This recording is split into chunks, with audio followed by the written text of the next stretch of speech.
ଗତକାଲି ଥିଲା ବିଶ୍ୱ ପରିବେଶ ଦିବସ, କିନ୍ତୁ ଗତକାଲି ମୁଁ ସେ ବାବଦରେ କୌଣସି ଭିଡ଼ିଓ କରିପାରି ନାହିଁ ବା କିଛି କେଉଁଠି ସଭା ସମିତିକୁ ଯାଇନି କି ଗଛ ଲଗେଇନି।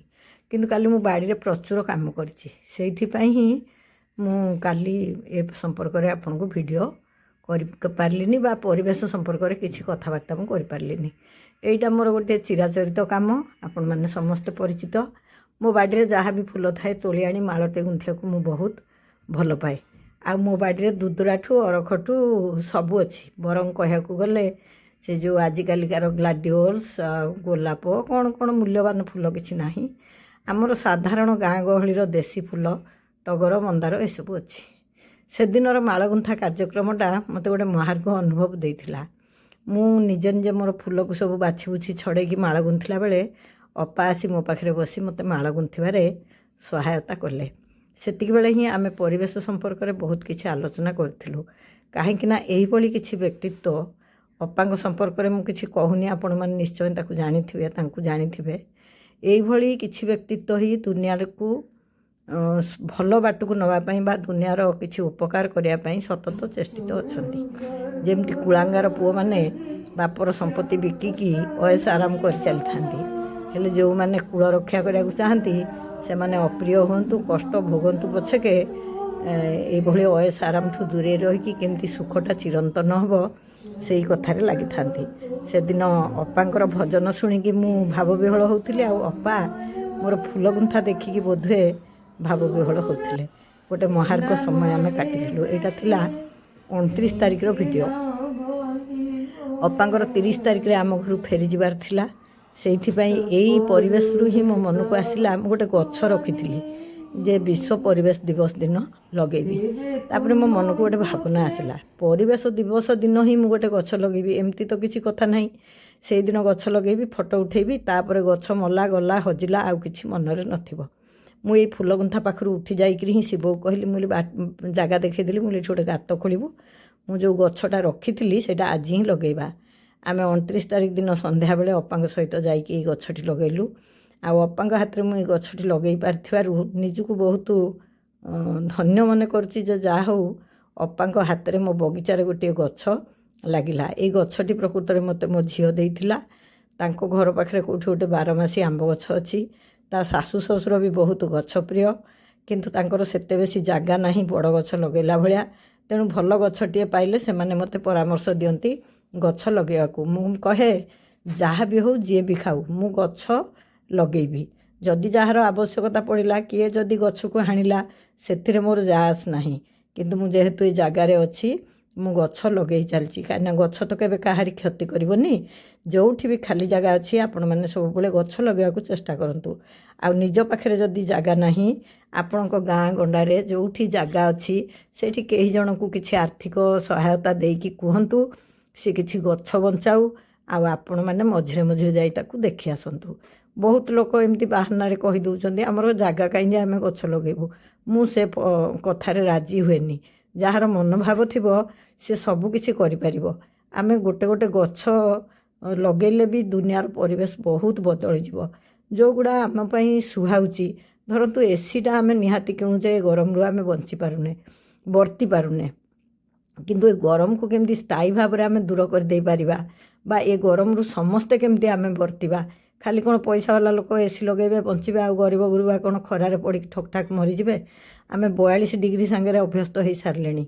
ଆଉ ଅଧିକକୁ ଗଲେ ଆଉ ସାଧାରଣ ଲୋକ ବି ଖାଇବା ପିନ୍ଧିବା ପଛେ କମେଇ ଦେଉଛନ୍ତି, ଏସି କିଣିବା ପାଇଁ ସମସ୍ତେ ବ୍ୟସ୍ତ।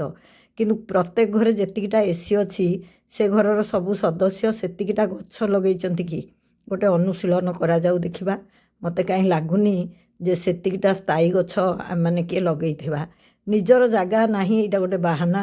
ଗଛ ଲଗେଇବାକୁ ଚାହିଁଲେ ଗଛ ଲଗେଇ ହେବ। ଏଇ ବିଷୟରେ ହିଁ ମୁଁ ଅପାଙ୍କ ସାଙ୍ଗେ ସେଦିନ ଆଲୋଚନା କଲି। ଆଉ ମୋର ବିଶ୍ୱାସ ନଥିଲା ଆମ ବାଡ଼ିଟା ଶେଷ ମୁଣ୍ଡକୁ ଯାଇକି ଅପା ଗଛ ଲଗେଇବେ। ଏଇ ବୟସରେ ବି ଅପା ଏତିକି ସକ୍ରିୟ ଅଛନ୍ତି ଏଇଥିପାଇଁ ଯେ ସେ ସବୁବେଳେ ସକାରାତ୍ମକ ଚିନ୍ତା କରୁଛନ୍ତି ଆଉ ସକାରାତ୍ମକ କାମ କରୁଛନ୍ତି। ଦେଖନ୍ତୁ ତ କେତେ ବାଟ ଆସି ବସିକି ତଳେ ନଇଁକି ମାଟି ପକେଇ ଗଛ ସିଏ ଲଗେଇ ପାରିଲେ। ଏଇଟା କ'ଣ କମ୍ ବଡ଼ କଥା? ଆମେମାନେ ତ 40-45 ବର୍ଷ ହେଲେ ବିନା ଚୌକିରେ ବସି ପାରୁନେ। ଏସବୁ କାହିଁକି ହେଉଛି? ପରିବେଶ ସହିତ ଆମର ସ୍ୱାସ୍ଥ୍ୟଗତ ଅବସ୍ଥାର ବି ବହୁତ କିଛି ସଂଯୋଗ ରହିଛି। ପରିବେଶ ଯେତେ ବିଗୁଡ଼ୁଛି ଆମମାନଙ୍କର ସ୍ୱାସ୍ଥ୍ୟ ଅବସ୍ଥା ବି ସେଇଭଳି ବିଗୁଡ଼ୁଛି।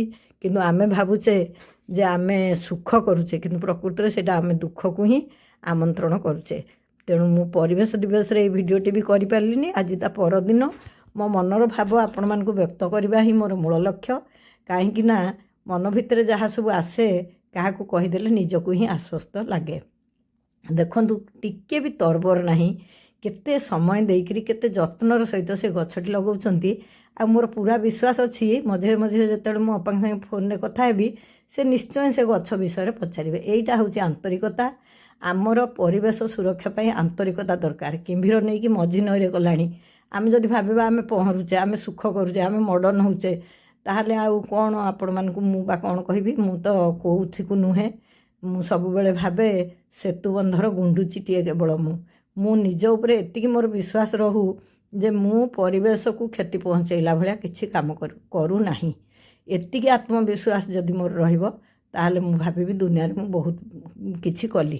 ଆଉ ଆପଣମାନଙ୍କୁ ବି ମୁଁ ଏଇଟା ଗୋଟେ କହୁଛି ଯେ ଆପଣମାନେ ବି ନିଜକୁ ପଚାରନ୍ତୁ ଯେ ପରିବେଶକୁ କ୍ଷତି ପହଞ୍ଚାଇଲା ଭଳିଆ କ'ଣ ମୁଁ କରୁଛି, କ'ଣ କଲେ ମୁଁ ପରିବେଶକୁ କ୍ଷତି ପହଞ୍ଚିବନି। ସାଧାରଣ ଗୋଟେ ଜରି ବ୍ୟବହାର କରିକି ଏଣେ ତେଣେ ଫୋପାଡ଼ିବା ହେଉ, ପାଣି ବୋତଲଟେ ବ୍ୟବହାର କରିକି ଏଣେ ତେଣେ ଫୋପାଡ଼ିବା ହେଉ, ସେଇ ଛୋଟ କାମରୁ ହିଁ ଆରମ୍ଭ କରନ୍ତୁ।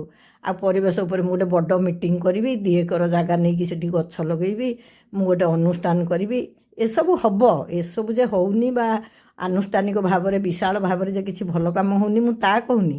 କିନ୍ତୁ ଆମେମାନେ ସମସ୍ତେ କ'ଣ ସବୁ କାମ କରିପାରିବା କି? ଆମେ ଯେଉଁଠି ଅଛେ ଆମ ଜାଗାରେ ଆମେ ପରିବେଶ ସୁରକ୍ଷା ପାଇଁ କ'ଣ କରୁଛେ, ଯଦି ଏତିକି ଆମେ ଚିନ୍ତା କରିବା, ପ୍ରତ୍ୟେକ ଲୋକ ନହେଲେ ନାହିଁ, ଯଦି 25% ଲୋକ ଆମ ଭାରତର ଜନସଂଖ୍ୟାରୁ ବା ଆମ ଓଡ଼ିଶାର ଜନସଂଖ୍ୟାରୁ ବା ଆମ ଗାଁର ଜନସଂଖ୍ୟାରୁ ଆମ ପରିବାରର ସଂଖ୍ୟାରୁ ବି ଯଦି 25% ଲୋକ ଆମେ ଏତିକି ଭାବିବା, ତାହେଲେ ମୁଁ ଭାବୁଛି ପରିବେଶ ସୁଧୁରିଯିବ, ଆମର ଜୀବନ ସୁଧୁରିଯିବ।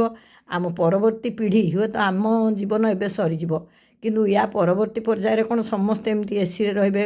ମାନେ ସିଙ୍ଗିଲ୍ ଏସି ଗଲା, ତାପରେ ବଡ଼ ଲୋକମାନେ ସେଣ୍ଟ୍ରାଲ୍ ଏସି କଲେ, ଦୋକାନ ବଜାର ସବୁ ଏସି ହେଲା, ହେଲେ କ'ଣ ଦେଶରୁ ଗରମଟା ପଳେଇଲା କି? ନା ସମସ୍ତେ ସେଇ ଏସିର ସୁବିଧା ନେଇପାରିଲେ କି? ସେଇଟା ଆପଣମାନେ ସମସ୍ତେ ଚିନ୍ତା କରନ୍ତୁ। ଠିକ୍ ମାନେ ଏଇ ଦିବସ ପୂର୍ବରୁ ଅପାଙ୍କ ଦ୍ୱାରା ମୁଁ ଏଇ ଗଛଟି ଲଗେଇକି ନିଜକୁ ବହୁତ ଧନ୍ୟ ମନେ କଲି।